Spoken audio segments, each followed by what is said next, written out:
Hi, I'm ED-SKaR, and this is a War Machine gun mage that I'll be painting in the video today. However, the purpose of this video is not to paint a model, but rather to answer some questions that a lot of my viewers have asked. Because I have just hit 1,500 subscribers on YouTube. Thank you very much, because that's your fault, not mine.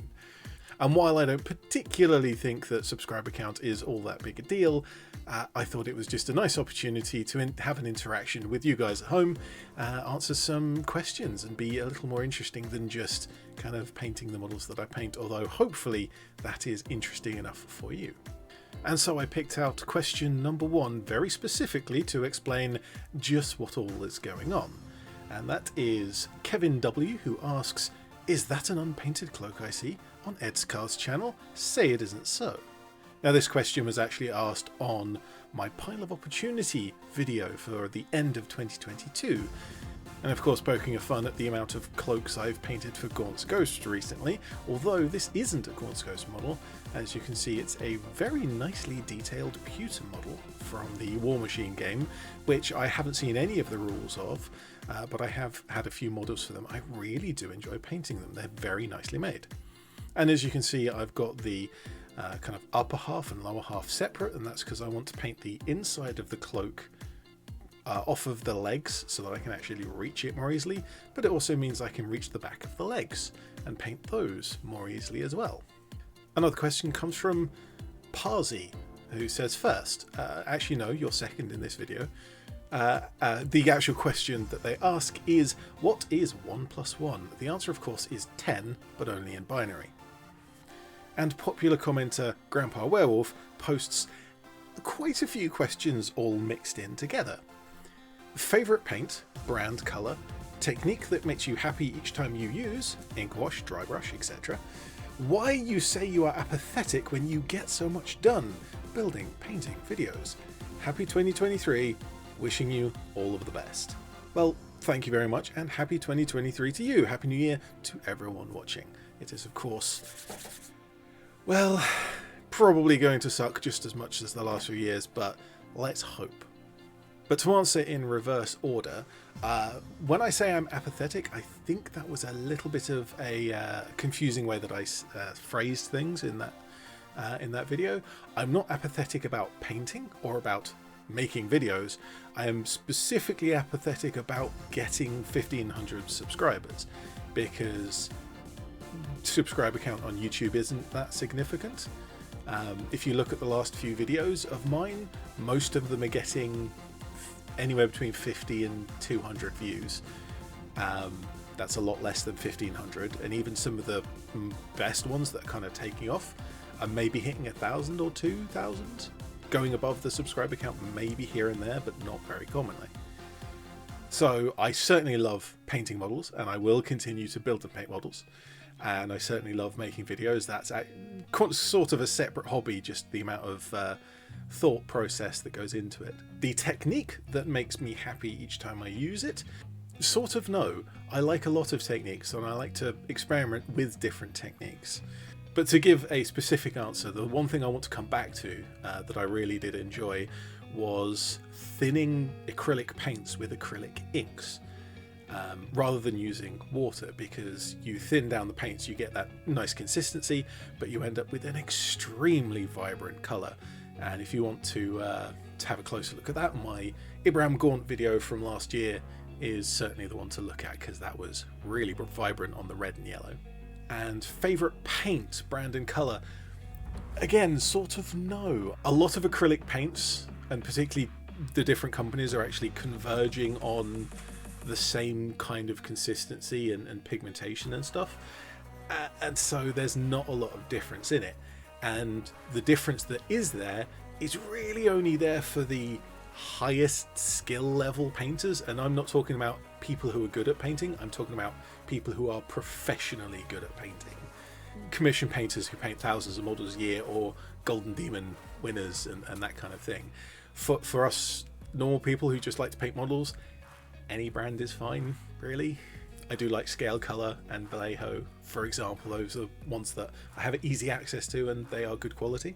But again, to give a specific answer, this is the Revell Aquacolor leather brown, and this is a beautiful colour that mixes with absolutely everything really nicely. I can desaturate it, I can resaturate it, I can mix it with blue even, and it comes up with beautiful colours every time. And for that, go back and look at my Paddy Main video, because I use a lot of this brown mixed together there. Rainick asks, congratulations on 1500. Thank you very much. And my question, do you remember the first mini you ever painted? Yes, I do. But back in those days, we never called them minis. It was always models. That was just the term we used back then. And the very first model I ever painted was an Airfix Spitfire. And it was awful because it was Airfix, but I put it together, painted it up with enamel paints, really, really glossy paints, and it looks awful. And I glued it all together wrong, and it was absolutely wonderful, good fun, and I have never looked back since. When it comes to specifically wargaming models, however, I do remember the first one that I got there, because I went into a Games Workshop and the pushy salesperson forced me to buy something, essentially. And they said that I definitely want to start with Space Marines because they're the coolest thing, allegedly. I find them incredibly dull, but I didn't know that at the time. And so I left with a Space Marine Sergeant, is all it said on the packet. Again, I painted it with enamels, because that's what I had at the time. And then later, when I got my own acrylic paints, I repainted it, and then I changed chapter. And so it ended up with 5 or 6 layers of different paint. And more recently, it's been paint strips, and that's gone to Ratman and is now one of his sergeants in his Hawk Lords. I think he is. He's done his Loyalist Space Marines as Hawk Lords. So yes, there is that model. Does not still hold my original paint scheme, but has been stripped and repainted much nicer than it ever has been before. Well, let's take a little break and have a look at our Gun Mage model. Now, as I mentioned, I wanted to paint the inside of the cloak first, which I've done, and I started with brown because my red doesn't necessarily colour really nicely by itself, even with a few layers. And the shadow here is only very subtle, but I mixed in some brown with the red for that, but used the red by itself on the top, and then I glazed together to try and hide the kind of the gap between the darker and the lighter red. And that's something I really want to bring in with this model. I want to have some really bright, vibrant primary colours, but I'm also using some slightly more desaturated secondary colours. So the jacket's getting a dark green. This is my dark green mixed with black that later on I'll highlight up with the dark green. That's somewhat of a technique, I guess you could call it, that I've used a few times. Kind of starting with a dark colour, mixing it with black, and then highlighting with the original dark colour. Because it is still a highlight, but it's still very dark. And it works quite well. And so that can play off in the background, and I'll move on to the next comments. And this next group are not questions at all. So, Savage Brewski says, well done to you, keep it up. Thank you very much. Finn Parrington says, this isn't a question, but I'm glad I stumbled across your channel because I love it. I'll be sure to stick around. Thank you very much, yes. I do intend to keep making videos. I am gonna kind of go off in different directions and paint all sorts of different stuff. I know I have a very different style to what a lot of YouTubers are doing, the kind of very big, flamboyant, exciting stuff. I much prefer to be the kind of normal and boring, just sit down and let's play around with some paint and have some fun. So if you enjoy that, I hope you do. Thank you very much for watching, and thank you for sticking around. And Nicholas Curtis says, congrats Ed, thank you very much. And this is of course Devic Designs, who has featured on my channel a few times. Okay, we have a couple of questions about some of the games that I've been playing, rather than the models specifically painting them, actually using those models. And Frozen Throg says, got any Conflict 47 games in? Not yet. I do intend to. It's actually very easy to switch over from Bolt Action, which I have played a lot of, to Conflict 47, simply by, to an extent, using the same army. You don't have to include any of the Conflict 47 stuff. You probably want to because it's cool, but you can just use the standard historical World War II stuff in the Conflict 47 game, but I do have a few models here and there. I especially like the armored officers, and I have got all of them for all 5 factions that the Warlord Games bought the whole game of Conflict 47, so it is all theirs now. But I've got all 5 of the armored officers that Warlord Games currently sell, and I just need to paint them up and do those videos. And yes, I definitely want to get some games in with them. I think, unsurprisingly, my Soviet Union has the best options for models. I've got the T-34 with the energy cannon, Daughters of the Motherland, and the armored officer. So for a small game, that's plenty. There's some other cool stuff that I might get in the future for some bigger games, but I wanted to actually play a game first. So Andre van der Wiels, I'm not sure how to pronounce that, I apologise.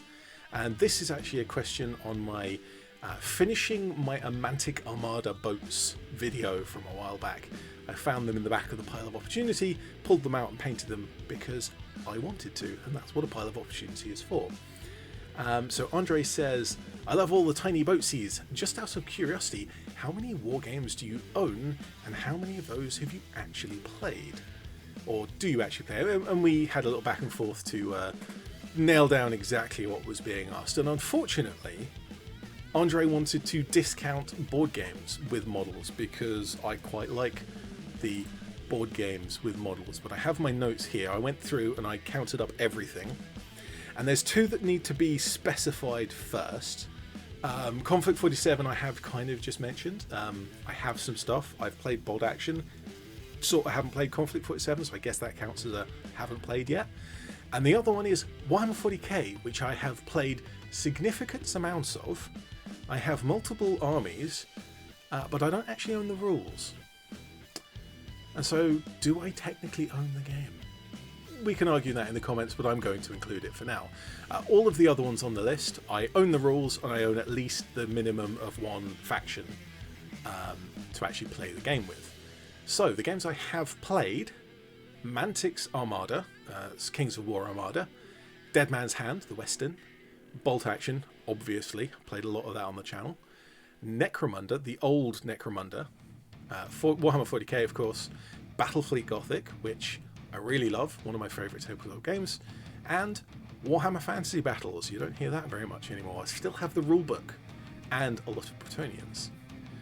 So all of the games that I haven't played all fit in the same kind of reason as to why I haven't played them yet, which is quite interesting. So the first of those is Blood Red Skies, which I have the starter set up on the shelf there. And I got the starter set recently, and I haven't actually just had time to sit down, focus on it, read the rules, paint the models, and get some games in. Victory at Sea, I have the starter set. It's up there, in the same condition, haven't got round to it yet. And Star Wars Legion, up on the shelf. I have the starter set, I have the faction, I have the rules, I just haven't had a chance to sit down and actually read it. And those 3 games, plus Conflict 47, for a total of 4, but those 3 games, I've got those within the last 6 months, so they're kind of brand new for me, even though some of them are quite old games now. But yeah, I like to play games, so when I get hold of stuff, I end up playing the game fairly quickly, although in this case, they are stacking up. I know that Victory at Sea and Blood Red Skies are played at my local hobby shops, so and Star Wars Legion, actually there's a tournament running fairly regularly for Star Wars Legion, so I certainly will be able to find an opponent for that. So the next question comes from Compy Guy. I apologise, I can't pronounce that. Favourite Tanith Ghost model that you've made, character in the books, also opinions on the New Guard Codex or the effect it might have on the Fan Codex. And again, I shall answer this in reverse order. So the opinions on the New Guard Codex, I don't have it, I probably won't have it, and I probably won't read it, but I know kind of the general feel for it. And one of the things that's really helpful for the Fan Codex is that they've sort of leveled the field when it comes to having different regiments working together. So rather than having Cadian faction keyword, Tanith faction keyword, Vustrian faction keyword. It's just Astra Militarum now. It's just you're in the Guard, son. You're in the Guard. It's all Imperial Guard. You can mix regiments, and the specialist units are more generic, which helps in a lot of ways, because a lot of the special guard units from different regiments, different parts of the Imperial Guard, I hate to say it, but they are a bit generic. They're a bunch of veterans with a particular weapon type, and so if you have a veteran squad with all the weapon options, you can build it how you want, and you don't really need to worry about, oh, but these are Mordian Iron Guard, actually, not the other one that's very similar to the Mordian Iron Guard. So one of the big advantages for the Tanith is it's going to make a lot of the choices just easier and more streamlined, but it's also going to make it much easier to include allied vehicles. So Narmenian tanks, their Quetzalcoatl artillery and stuff like that. Even the Volpone Blue Bloods heavy infantry, mixing them with the Tanith light infantry. So having the light infantry by themselves, which is how I have been playing it, terrible on the tabletop. Actually mixing a few Tanith with a few other things is going to make it a lot more kind of not competitive, is not really what I'm getting at, but more balanced and more even to play, which is strange because Warhammer 40k is allergic to good balance. And the favourite Tanith ghost model that I've made, or character from the books, oh boy, there are so many.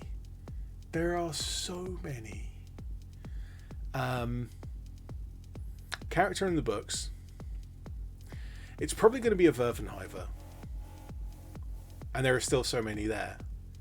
Sorek, Bandauer, cool character.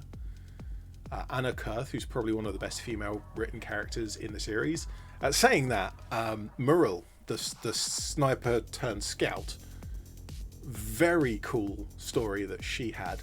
Unfortunately, only one book. Spoiler warning. Sure. And the favourite Tanith ghost model, that's a difficult one. I really do like the newer plastic, the official models.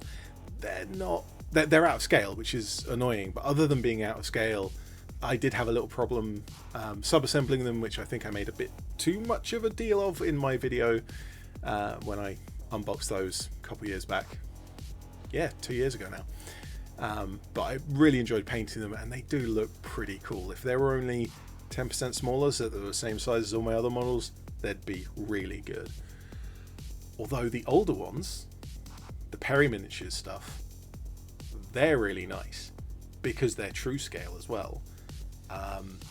So it would have to be one or the other of the official sets are probably my favorite. I have had a lot of fun building my own, going through the different ways of making cloaks, but having just a model that's designed to be what it is rather than me kind of amalgamating stuff, it's a little more coherent. And so something like the original Perry models are probably going to be on top of my list there.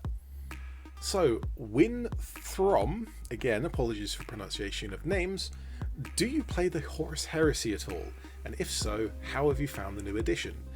I have not played the Horus Heresy, it was not in the list just previously. I've kind of got out of Warhammer 40k recently because it's not a particularly fun game, and the idea of playing a game which is just Space Marines versus Space Marines kind of is even more dull. Although from what I've heard, the rule set is much better than 9th edition 40k, so it's not all bad. No, I haven't played it, so I have no comments further than that. Thank you for your comment though. Left on Mute asks, have you ever delved into the 40k universe? Just a little bit, yes. And if so, what's your most enjoyable model to paint? Well, the most enjoyable model to paint will almost certainly not be a Warhammer 40k model. Some of the Bad Squiddo stuff has just been really odd and interesting. And of course, I can 3D print all sorts of weird and wonderful things. But actually, the stuff I'm enjoying painting the most at the moment is armoured cars. Having recently painted a lot of infantry, massive infantry army for the Gaunt's Ghosts for Warhammer 40k, and massive infantry army for the Soviet Union for bolt action, I really like armored cars. Like, do away with the infantry now. I really like just dorky, stupid looking vehicles with armor plates and a gun strapped on top. It's odd that I like them so much, but I do. And I think my favorite one that I haven't actually painted it yet, but it looks ridiculous, is the Rolls-Royce armored car, and it looks like steampunk Batman or something like that. But if it's specifically 40k models that you wanted to know about, probably again it would be the Perry models for the Gaunt's Ghosts. And yes, I have delved into 40k universe quite a bit. I have over 100 videos on my channel painting models, playing games, and just generally talking about mostly the Gaunt's Ghosts, but some other 40k stuff as well. Okay, let's move on to another section. So for more of the secondary colours that I want to add into the model, I used purple on the boots. And this is one of those common saying in mini painting that you never paint black as black. Same with white, you don't paint that as black either. Specifically, the deepest shadows of the black part of the model can be pure black, but everything else needs to be highlighted up into some colour, so that the darkest points, that actual black, looks like the deepest shadows. And that's easy to do with the boots because no one's paying attention to the boots. No one's looking longingly at the leather of your boots. And so I started with the base coat of black, just one layer because I don't need it to be consistent. And then I start adding purple to it. And I bring up a mid-tone over most of the boots, leaving the darkest points in the black. And then I come back again with a second layer, or third layer, second highlight layer, with a little bit more purple just to pick out the highest points. And that's all the boots really needed. So we have two questions that are essentially along the same lines. Frugal Foam by Gargunkel asks, do you still nerf? And Danger Mouse asks, Grats. Thank you. I'll repeat another question. Do you still play Nerf? And no, I do not. It's very difficult to take part in the games of a community that actively hates you. And so I really can't get involved in that anymore. A few years ago, I found myself being banned or deleted or removed from every English, British, United Kingdom Nerf group that was around there. All of the forum groups, all of the Facebook groups, all of the Reddit posts and other social media. No one ever came to me to tell me why. And whenever I posted anything asking, hey, what's going on? Does anyone know why my stuff is being deleted? That would get deleted. And when I posted a video on my YouTube channel, I had nowhere to post it. And so no one saw it. And so it kind of just languished there. And I think when I deleted it recently, I deleted a lot of my Nerf videos. It had probably something like 17 views, I think, is something like what it had. A couple of people have kind of asked me what the hell is going on, and like I've said, I don't actually know. I've been kicked out of the community, and it's pretty unpleasant. So yeah, but no one's ever actually spoken to me about it. And on an even more unpleasant note than that, you'll notice that my model here has been painted enough that I can glue it together. But as soon as I pulled the top half of the model off of my painting handle, which I'd had just blue tacked to the back of the cloak, I realized that I had ripped off a whole bunch of the primer. And unfortunately, this white primer is pretty poor. It wasn't designed for mini painting, but it's what I had at the time and I needed to use it up. Well, maybe I needed to throw it away instead. What I can do to fix that is just put on some black primer.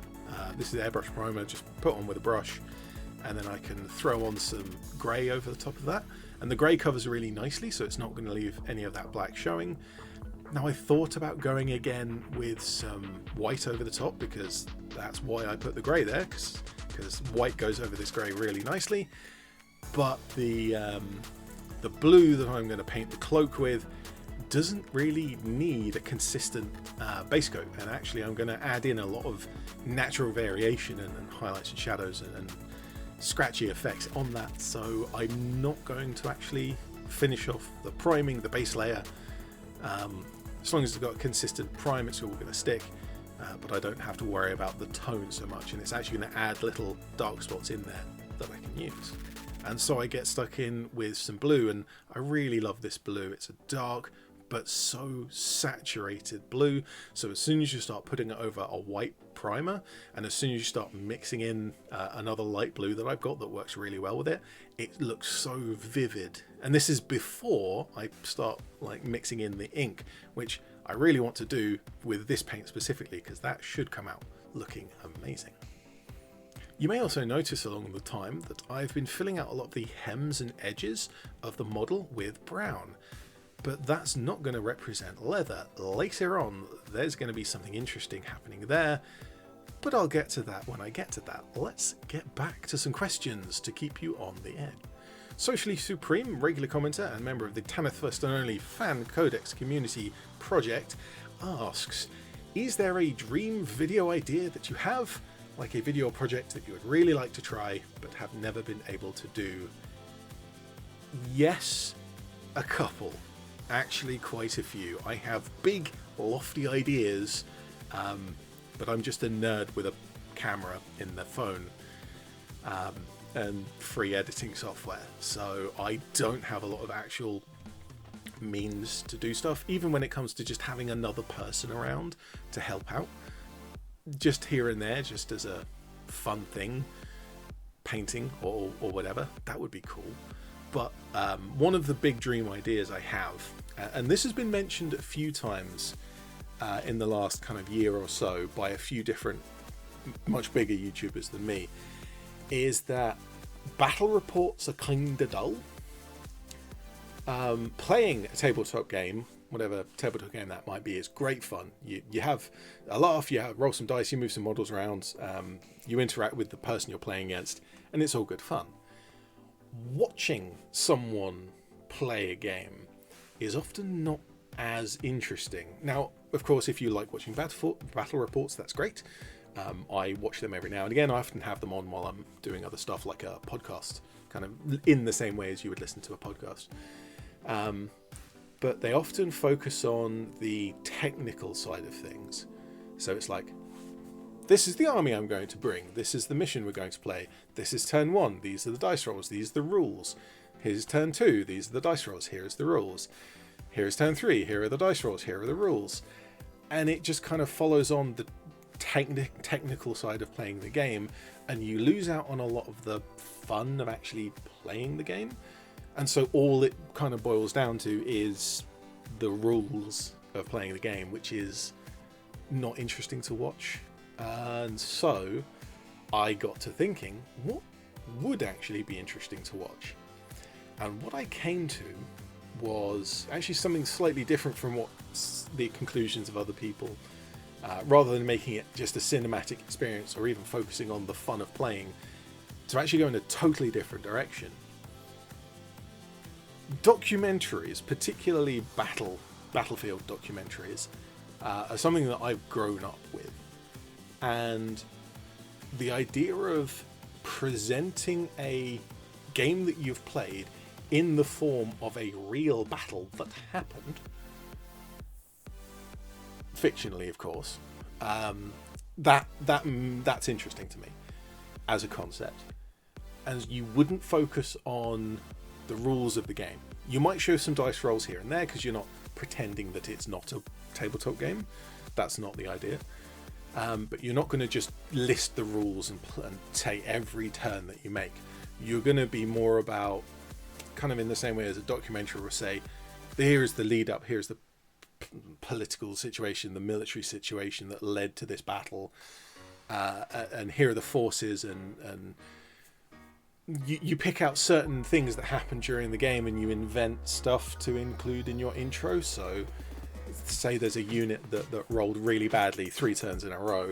Well, you'd say at the beginning of the game, or kind of the beginning of your documentary battle report, that oh yes, this army was low on ammunition, and so they were picking their shots carefully, and that's why during the game they rolled poorly. And that's sort of one thing that I really would like to do, but that's going to take firstly another person to play a game with, but it's also going to take another person to actually interview, not really interview, it's not really the right term, but to talk about the battle that we're recreating. And that is really kind of what I mean by that. Is I don't want to just say, here is a game that we played on the tabletop, but here is the battle that we recreated on the tabletop. And just because of the historical context, I don't want to do this with bolt action. I would want to do this with a different game system, because there is real history there, and I don't want to confuse things with that. So Gates of Antares, perhaps. Star Wars Legion might be a good one. We'll see how that goes. But yeah, so the answer to that question is I would like to present a battle report in the form of a documentary, because that seems interesting. Arnold de Gans asks, what is the video you have had the most fun making? Ooh, that's an interesting one, because what I find fun and what everyone else finds fun are quite different.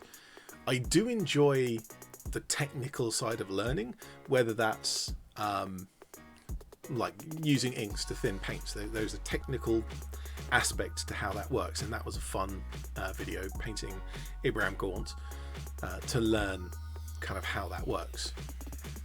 Also some of the recent Gaunt's Ghost models, the later ones with the cheesecloth with the tin foil, which was very interesting. And the masking tape, amazingly, the masking tape cloak worked far better than I thought it would.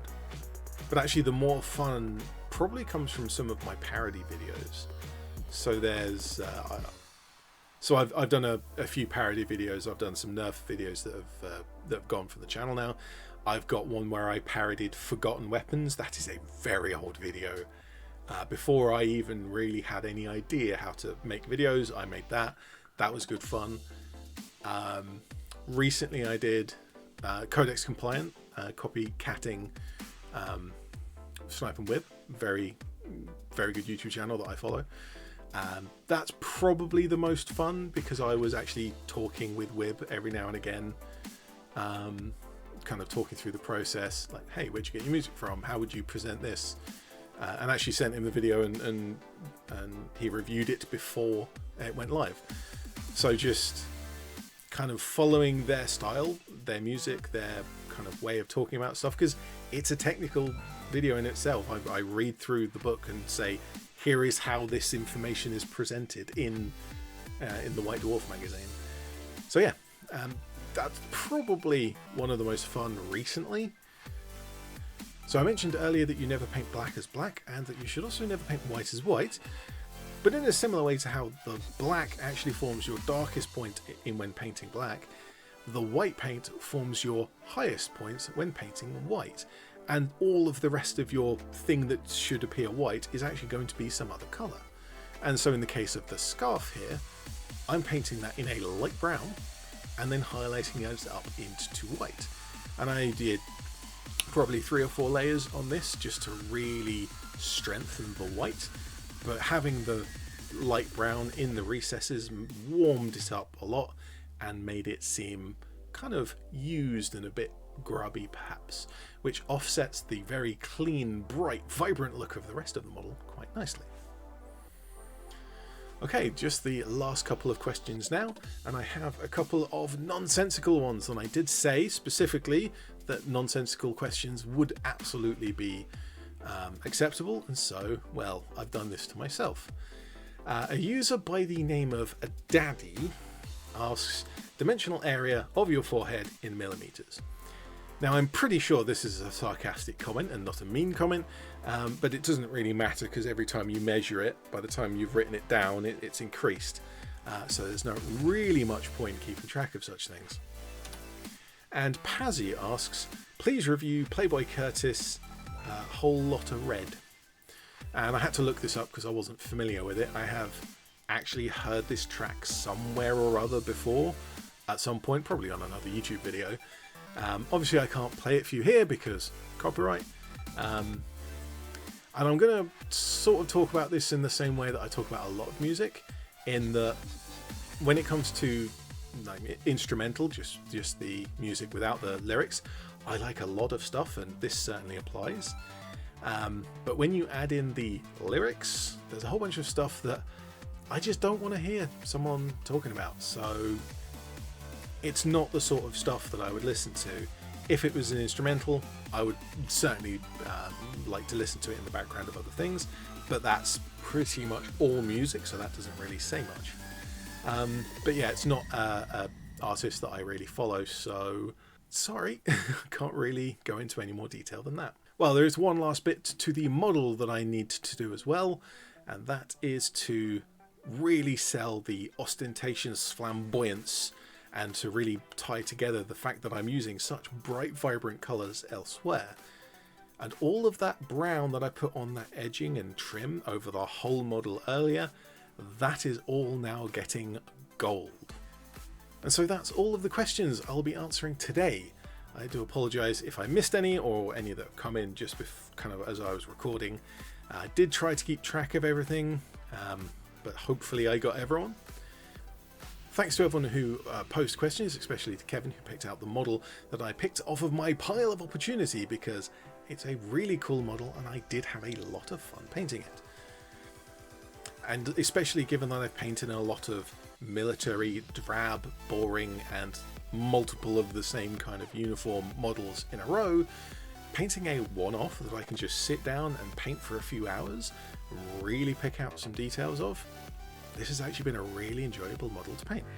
And thank you to all of my fellow nerds who have asked questions and watched all of my videos.